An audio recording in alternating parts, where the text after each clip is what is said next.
Hello, and welcome to another episode of Martin's Koi Pond. What mad weather we are having the last couple of days. It's like 10 degrees today according to the car, and we've had 2 days of rain, so the pond is well topped up. Yeah, I think the fish must be wondering what the heck's going on. The pond temperature had got up to 22 degrees a few days ago with all that heat. Mind you, the lawn's bouncing back where I had the temporary pool. So today's project is, we've got some slate and some more of the Scottish cobbles, and I'm going to get the cover off the pond. It's not had the heron cover off for like 3 days because of the weather, and I'm going to cobble down the back of the stone line and then put the slate in here. So I'll crack on with that and get back to you when I've done. Right, that took a lot longer than I wanted it to. Sorry about the wind noise, there's nothing I can do about that with using a phone, but it's really windy here today. So the slate literally had to be washed off bucket at a time because it was covered in a thick layer of slate dust.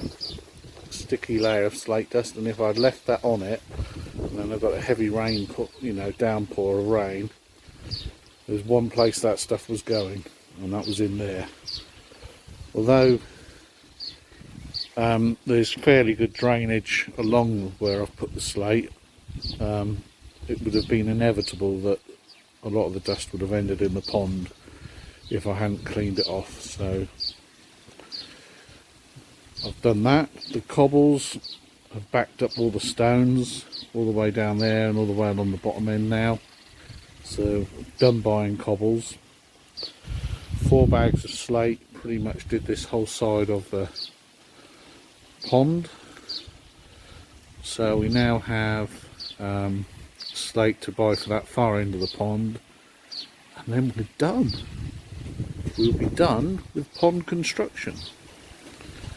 Fish are looking for some food, so I think I'll pop in the house, grab a handful and film them feeding for you. But it's getting there. It really is getting there. Pretty much how I envisaged it. Won't be everyone's cup of tea, I know, but personally I'm not a fan of raised ponds. They're good, they do a great job, and lots of you have got them, I know. But just for me, a pond should be at ground level. I can sit or stand and appreciate my fish very easily.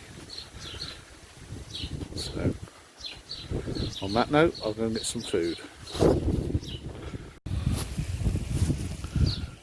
It's mad to think that a fortnight ago these fish were super skittish in the pond, in the plastic pond, pool, whatever it was, the temporary pond, and wouldn't come near me. And now they've been trained to feed from this flat stone area, and they'll gather there when they want feeding, which they're all gathering there now. They probably know I've got food, and will quite happily take it from my hand. So let's give them a little bit of food. They'll swim off initially but soon come back.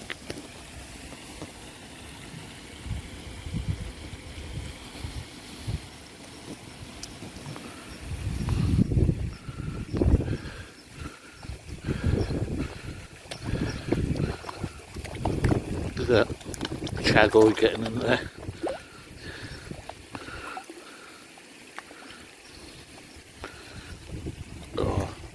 Now that will never get old. So plan is now, it's 2 days since my water tests, I'm going to test ammonia, nitrite and nitrate, see where I am. Be back in a bit. Okay, I've done the water tests and they're pretty much what I'd hoped for. Obviously the colours, if you look at them now, they look quite bright, but the colours carry on going up after the set time when you're supposed to take the reading. So at the time that I took the ammonia reading, the ammonia was 0.2, which was actually down from where it was on Thursday. So cutting back on the feeding the last couple of days seems to have helped. The nitrite was still at 0.5, which is not horrendous. Hopefully that will start to come down soon. And the nitrate was at 40. So nitrate was at 30 on Thursday. So nitrate's gone up by 10. So the filter has appeared to have is in the process and has cycled to a certain extent because I'm getting nitrate production. So pretty happy with that. I'll do some more tests over the next week and see how she carries on maturing.